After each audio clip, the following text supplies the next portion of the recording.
LFI faisait perdre la gauche. Ils se font perdre eux-mêmes surtout. Vous allez prendre tout le temps qu'il faut pour dire tout le mal de tout le monde.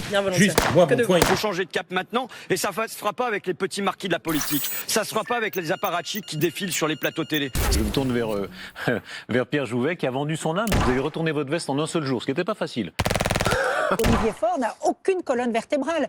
Les socialistes se sont couchés, à tel point qu'on peut dire qu'ici à Toulouse, le Parti socialiste est le parti des soumis. Ce qui est toxique, c'est la fréquentation de Jean-Luc Mélenchon. C'est la complaisance avec ses propos, son style et sa méthode. Vous avez des partis, des chefs de parti, des chefs à plumes là, qui se partagent le gâteau électoral comme si le peuple était des parts de marché. Je pense évidemment à Roubaix, ville de 100 000 habitants qui s'ajoute à la ville de Saint-Denis, 150 000 habitants. Monsieur Estrosi, ami de Monsieur Copé, et qui vient de perdre lamentablement, en s'étant d'ailleurs ridiculisé. M. Delaporte, qui est ici, justifie ce cartel électoral scandaleux. En fait, il a à la fois l'addition ce soir de la défaite et du déshonneur. Le repoussoir ce soir à gauche, d'abord, c'est le Parti socialiste. Le seul objectif de Jean-Luc Mélenchon et de votre camp, c'est de faire perdre la gauche. Les têtes de liste socialistes sont des boulets pour la gauche. Jean-Luc Mélenchon et la France insoumise sont un boulet pour la gauche. Le boulet dans ces villes, ceux qui ont fait perdre ces villes à la gauche, pardon, mais c'est les maires sortants du Parti socialiste qui ont pris et c'est la maire sortante écologiste historique au premier tour.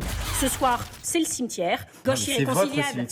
Non. Vous me cherchez toute la soirée comme ça. Vous me cherchez, on va y aller. José Massy, pour la publicité de sa victoire, elle souhaitait tout le succès. Tu me cherchais, tu vas trouver. J'espère que vous n'allez pas envahir le Capitole ce soir, monsieur Aulas. D'accord, c'est vous qui l'avez fait avec un parti que vous-même décriviez comme dérivant vers l'antisémitisme il y a 3 semaines. Pourquoi avoir fait alliance avec lui si vous trouviez que ses propos étaient inacceptables? Vous avez la honte et vous avez la défaite dans tant de villes.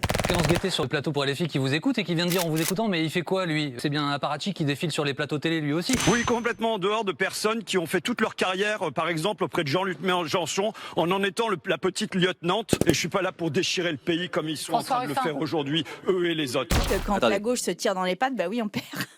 Vous n'êtes pas la gauche. La droite la plus bête du monde. C'est vous que je visais, Monsieur Copé. D'accord. J'ai Arrêtez dit, de m'engueuler toutes jamais- les 2 minutes. Mais je Moi, vous j'ai à réponds. peine commencé à vous Là, je parler vous depuis réponds. le début de la Non, mais soirée. vous pouvez vous me tapez. Moi, je sais victimiser, pas, vous allez faire de la peine à personne, Monsieur Copé. Parler de pragmatisme, en réalité, de cynisme opportuniste, totalement électoraliste, dans lequel vous vous êtes malheureusement enfermé au cours de cette semaine lamentable. Et je le redis, c'est pas par les petits apparatchiks de la politique qu'on va s'en sortir. Eh ben c'est ça la politique.